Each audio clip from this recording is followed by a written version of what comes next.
7,000 है, 6,000 है, 5,000 है, तेरा खर्चा 25,000 में नहीं चलता, तेरा खर्चा 50,000 में नहीं चलता, और तू इमामों की तनख्वाहों में कोई इजाफा करने के लिए तैयार नहीं है। ट्रस्टियों और सदरों, मुतवल्लियों, सेक्रेटरियों, कान खोल कर सुन लो, कयामत में सबसे सख्त अजाब तुम्हारे ऊपर होगा और तुम्हारा ही हिसाब किताब बहुत सख्ती के साथ लिया जाएगा। तुम्हारी जिंदगी तुम्हारा जो है बहुत सख्ती के साथ तुम्हारा हिसाब किताब होगा, क्योंकि तुमने इमामों के गले दबा कर रखे हैं। तुम्हारा इमाम मस्जिद में है, तू रात के 12 बजे बुलाए तो तेरा इमाम आता है, अगर तू बच्चे के कान में अजान पढ़वाए तो तेरा इमाम आता है, अगर तू तेल पड़ने के लिए कहे तो तेरा इमाम आता है। तुम्हारे इमाम तुम्हारे घरों की सारी चीजें देखभाल भी कर रहे हैं, बच्चों को भी, और नमाजें अजानें भी पढ़ रहे हैं, और उनकी तनख्वाह 3,000 से 4,000 लेता है। जरा खबरदार हो जा, इमाम से जो है मोहब्बतें करो, और वो जो शायरों और जो तमाम लोगों को जो तुम पैसा दे रहे हो उस पैसे को देना बंद करो, इमामों की तनख्वाहों में इजाफा करो, और जलसे करने के लिए फ्री के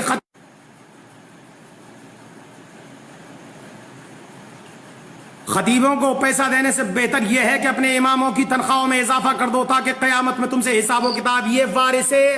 ये वारिसे नबी हैं, वारिसे नबी, इन्होंने नबी के मुसल्ले को संभाल रखा है। ये मुसल्ले जो है नबी के मुसल्ले पर बैठे हुए हैं, इन्होंने मस्जिदों को संभाल रखा है, दीन के काम को कर रखा है। अगर ये हाफिज कुरान और ये तुम्हारी मस्जिदों के इमाम ना होते तो तेरी मस्जिद में अजान कौन पढ़ता, तेरी मस्जिद में लाइटें कौन जलाता, तेरी मस्जिद में जो है रोशनी कौन करता, ये सारे कामों काज कौन करता? मुझे जरा बता, तेरा जनाजा कौन पढ़ाता, तेरे बच्चे को बिस्मिल्लाह खानी कौन कराता, और ये तेरी फातिहा खानी कौन करता, तेरे लिए कुरान कौन पढ़ता? जरा बता, अंदाजा लगा और सोच। इमामों का गला घोटने से बेहतर यह है साइकिल इमाम खरीद ले तो तुम कफे अफसोस हाथ मलते हो, और जो पूरी दुनिया के लोगों, तुम एयर कंडीशन में रहते हो तो इमाम बेचारा कुछ नहीं कहता, तुम जो है तमाम बड़े बड़े कमरे और कोठियां और बंगले खरीदते हो, तुमसे इमाम कुछ नहीं कहता, और मगर तुम जब कोई इमाम छोटी सी झुग्गी और झोंपड़ी खरीद लेता है तो फजीता करना शुरू कर देते हो।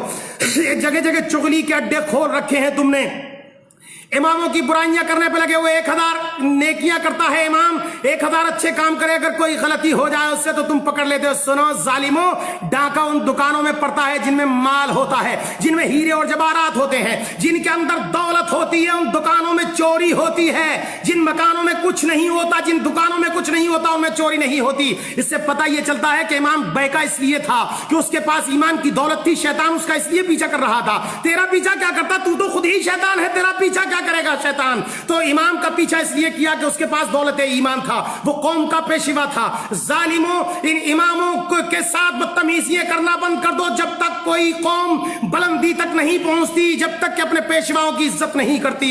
तुमने दुनिया की, तेरी 25,000 तनख्वाह हो तो तेरी पूर नहीं पड़ती, 50,000 है मौलाना फिर भी कमी रह जाती है। तेरे बेहतरीन कपड़े और तमाम के तमाम इंतजाम इंतजाम देख कर इमाम ने कभी आह नहीं करी। मगर सुन, इमाम इतर लगा ले तो तुझे परेशानी होती है, इमाम अच्छा कपड़ा पहन ले तो तुझे परेशानी होती है, इमाम शेरवानी सिलवा ले तो तुझे परेशान होती है, इमाम साइकिल पर चला जाए तो तुझे परेशान होती है, तू फ्लाइटों में घूमे, इमाम साइकिल पर घूमता है। जालिमों, तो तुम्हें तकलीफ हो जाती है। अपने इमामों के पीछे ना पड़ो। कयामत में जब मुस्तफा प्यारे पूछेंगे कि मैंने अपनी मिल्कियत और मीरास का इनको पेशवा बना करके तुम्हारे बीच में भेजा था, जिन्होंने तुम्हारे बच्चों को कुरान पढ़ाया, जिन्होंने तुम्हारे लिए कुरान खानी पढ़ी, जिन्होंने तुम्हारे लिए जो तिलावत कलामुल्लाह किया, जिन्होंने तुम्हारे बुजुर्गों के लिए ईसाले सवाब किया, जिसने तेरा 40वां 10वां पढ़ा, जिसने तेरी फातिहा खानी करी, उन इमामों के तुम हाथ धोकर पीछे पड़ गए थे। सुन लो ट्रस्टियों, जालिमों, सुन लो तमाम कमेटियों के लोगों, सुन लो, तुम्हारी जिंदगी में इनकलाब पैदा नहीं हो सकता।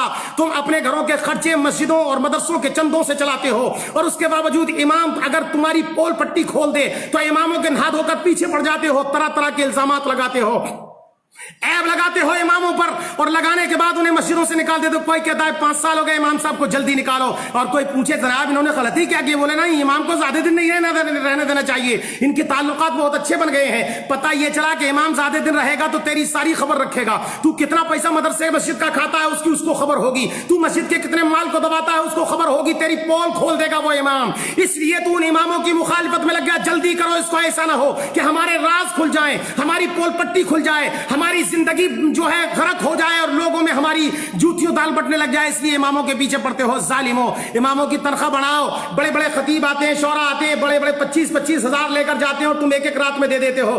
امام کی 3500 روپے تنخواہ، امام کی 3000 روپے تنخواہ، کبھی تو نے سوچا اور امام سے پوچھا کہ تمہارا 2500 میں خرچہ کیسے چلتا ہے، تمہارا جو ہے 3000 میں خرچہ کیسے چلتا ہے، تم اتنے بڑے کام کو کیسے کرتے ہو؟ تو نے کبھی نہیں پوچھا، امام سے آ کر ایک مرتبہ بھی نہیں پوچھتا کہ تیرے بچوں کو کپڑے بنے کہ نہیں بنے ہیں، تیرے بچے کی بیماری کے لیے کوئی علاج کا انتظام و انتظام ہے کہ نہیں ہے۔ امام بخار میں پڑا رہے کمرے میں، ایک بھی مقتدی آ کر نہیں دیکھتا، ایک بھی جو ہے مدرس پڑا رہے اسے آ کر کے نہیں دیکھتا۔ ظالموں، تم پر لازم ہے کہ تم اپنے اماموں کی خبر کرو، اور یہ تم پر کورونا وائرس کا جو عذاب آیا ہوا ہے سن لو، یہ صرف اور صرف تمہاری بدتمیزیوں اور اپنے پیشواؤں کی جو کے اوپر جو ہے ظلم و ستم کرنے کی وجہ سے آ رہا ہے۔